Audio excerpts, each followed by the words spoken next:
तो देखिए, तमाम तस्वीरें जो देख रहे हैं आप यूक्रेन और रूस के बीच, ऐसे में सवाल ये उठता है कि आखिरकार ये युद्ध कहां तक जाएगा और इसका अंत क्या है, क्योंकि लगातार दोनों देशों की तरफ से प्रतिक्रियाएं सामने आ रही है। लगातार दोनों देश अपने हितों की रक्षा कर रहे हैं।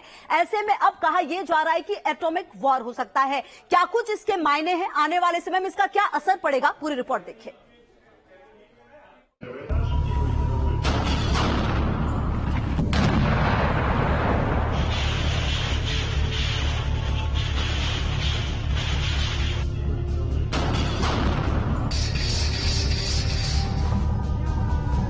तबाही की ये तस्वीरें सिर्फ एक ट्रेलर भर हैं।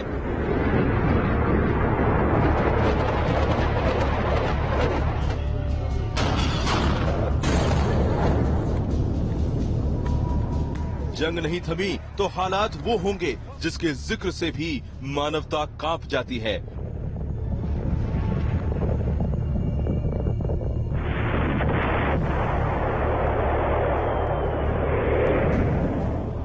पूरे 77 साल बाद दुनिया एक बार फिर एटॉमिक वॉर के मुहाने पर बैठी है।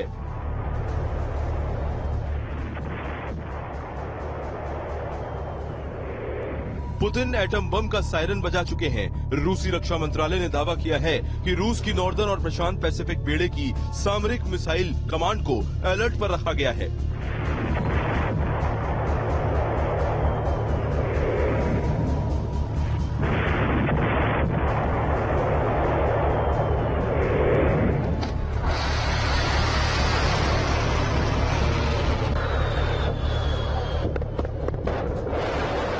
रूस के परमाणु वॉर का ब्लूप्रिंट क्या है, इसे जानने से पहले आपको न्यूक्लियर ट्रॉइड के बारे में बताते हैं। दरअसल किसी देश के जल, थल और नभ से परमाणु हमला करने की ताकत को ही न्यूक्लियर ट्रॉइड कहते हैं। इसमें जमीन से दागे जाने वाली बैलिस्टिक परमाणु मिसाइलों के साथ परमाणु मिसाइल से लैस पनडुब्बियां शामिल होती हैं। न्यूक्लियर ट्रॉइड में परमाणु बम से हमला करने वाले स्ट्रैटेजिक बॉम्बर शामिल होते हैं।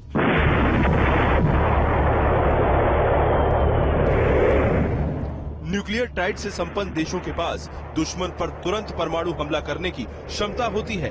अभी चीन, भारत, अमेरिका, रूस, फ्रांस, इजराइल और ब्रिटेन के पास न्यूक्लियर ट्राइड की ताकत है। रूस की मीडिया के मुताबिक रूसी न्यूक्लियर ट्राइड ने तो वॉर ड्रिल शुरू भी कर दी है।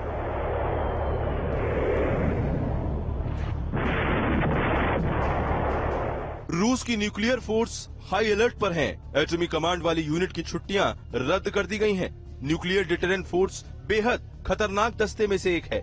ये फोर्स परमाणु हथियारों और मिसाइलों से लैस है।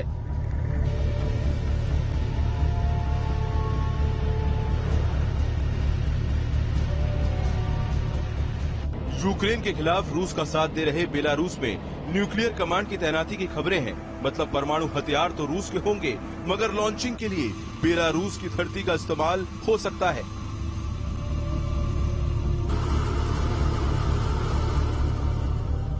परमाणु युद्ध की आशंकाओं के मद्देनजर अमेरिका ने भी अपनी स्ट्रैटेजिक कमांड यूनिट को अलर्ट कर दिया है। यानी परमाणु संपन्न दो महाशक्तियां अब आमने सामने हैं। महाविनाश के परमाणु हथियारों की बात करें तो पहले नंबर पर रूस का नाम है, जिसके पास 6257 न्यूक्लियर वॉरहेड हैं, जबकि अमेरिका दूसरे नंबर पर है, जिसके पास करीब 5600 न्यूक्लियर वॉरहेड हैं।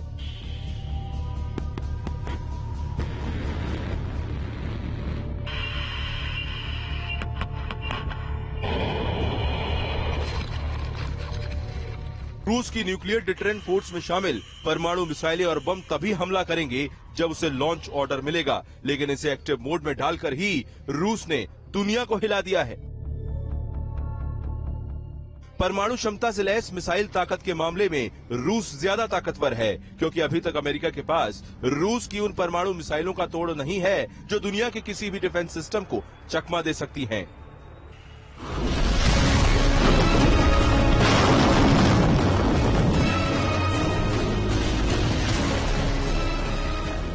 जब परमाणु बम गिरता है तो क्या होता है, ये दुनिया 1945 में जापान और नागासाकी में देख चुकी है। वो बम कम ताकत के थे, लेकिन उनकी तासीर आज भी महसूस की जाती है। सोचिए, जब उनसे कहीं खतरनाक बम गिरेंगे तो दुनिया का क्या होगा।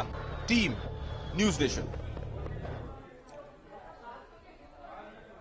तो पूरी रिपोर्ट आपने देखी। ऐसे में आपके लिए ये समझना भी जरूरी है कि आने वाले समय में यूक्रेन पर रूस किस तरीके से और हमले कर सकता है और ये समय कितना भारी है यूक्रेन के लिए। ज्यादा बातचीत करने के लिए और स्थिति को समझने के लिए हमारे साथ दो गेस्ट जुड़ गए हैं। जी हमारे साथ major general retired JB Jaini sir जुड़ गए हैं, रक्षा विशेषज्ञ हैं। साथ ही साथ brigadier retired doctor BK Khanna sir जुड़ गए, रक्षा विशेषज्ञ हैं। सर बहुत बहुत स्वागत है आपका। सबसे पहले जैनी सर आप ही के पास आते हुए, कहा यह जा रहा है अगले 24 घंटे यूक्रेन के लिए बहुत ही ज्यादा पेचीदा है, क्या मायने है इसके, कैसे देखा जाए इसे? लगता तो है ऐसा खुशबू जी, लेकिन होने वाला नहीं है। मैं ये क्यों कह रहा हूं, क्योंकि ये न्यूक्लियर वेपन्स जो हैं, ये वेपन्स ऑफ डिटेरेंस होते हैं। ये इस्तेमाल के लिए नहीं होते हैं, ये दिखावे के लिए होते हैं, डराने के लिए होते हैं, घबराने के लिए होते हैं, दूसरे को गड़बड़ाने के लिए होते हैं कि भाई आप मान जाओ, बांट जाओ, नहीं तो फिर हम ये बम फोड़ देंगे, एटॉमिक वॉर आपके ऊपर में लगा देंगे। आपने देखा होगा, इतिहास गवाह है इसका कि विश्व में कई बार ऐसे मौके आ चुके 1947 के बाद। जी आप देखेंगे कि 1960 के दशक में क्यूबा का क्राइसिस हुआ था, उसके बाद में और कई क्राइसिस हो चुके हैं, जबकि के दो न्यूक्लियर पावर बिल्कुल आज की स्थिति में जैसा है यूक्रेन में, उस स्थिति में आमने सामने मिसाइल्स आ गए थे लेकिन इस्तेमाल नहीं हुए। तो मुझे पूरा यकीन है कि इस बार भी वो न्यूक्लियर वॉर तो नहीं होगी, लेकिन ये डिटेरेंस होता है, वॉर ऑफ वर्ड्स होता है, एक किस्म से फोबिया इसका क्रिएट किया जाता है ताकि दूसरी साइड जो है वो मेरी साइड का कहना मान ले। ठीक है सर। प्यूटिन क्या मान रहे हैं? प्यूटिन यही चाहते हैं कि भाई यूक्रेन जो है वो नेटो में शामिल ना हो। अब मेरा मानना है कि वैसे भी यूक्रेन का नेटो में शामिल होना नहीं बनता, क्योंकि एक बेसिक टर्म ऑफ रेफरेंस है, एक बेसिक कंडीशन है कि नेटो में शामिल होने के लिए आपकी सहजमी पे कोई क्राइसिस नहीं होना चाहिए, कोई वाद विवाद नहीं होना चाहिए। आप देखिए कि यूक्रेन में ऑलरेडी लड़ाई लगी हुई है, वो डोनेट्स वाले अपनी पीपल्स रिपब्लिक बना लिया, लुहांस्क वालों ने अपना पीपल्स रिपब्लिक बना लिया। अंदरूनी उनके यहाँ जो क्राइसिस कॉन्फ्लिक्ट चल रहा है, इसकी वजह से वो वैसे ही नहीं नेटो में शामिल होने के। ये बहुत महत्वपूर्ण बात जैनी सर आपने कही है, यहीं से आगे बढ़ूंगी। डॉक्टर बीके खन्ना सर भी लगातार हमारे साथ जुड़े हुए हैं। सर आप कहा यह जा रहा था कि इसमें नागरिकों को कोई हानि नहीं पहुंचाई जाएगी, लेकिन जिस तरह की तस्वीरें हम दिखा रहे हैं, बिल्डिंग्स हो या फिर जहां पर भी मौका मिल रहा है मिसाइलें गिर रही हैं, नागरिकों की भी जान जा रही है। मतलब अब यह युद्ध इस मुहाने पर है सर, कहना अतिशयोक्ति नहीं होगी कि अब आम लोग भी इसमें जबरदस्त तरीके से मारे जाएंगे।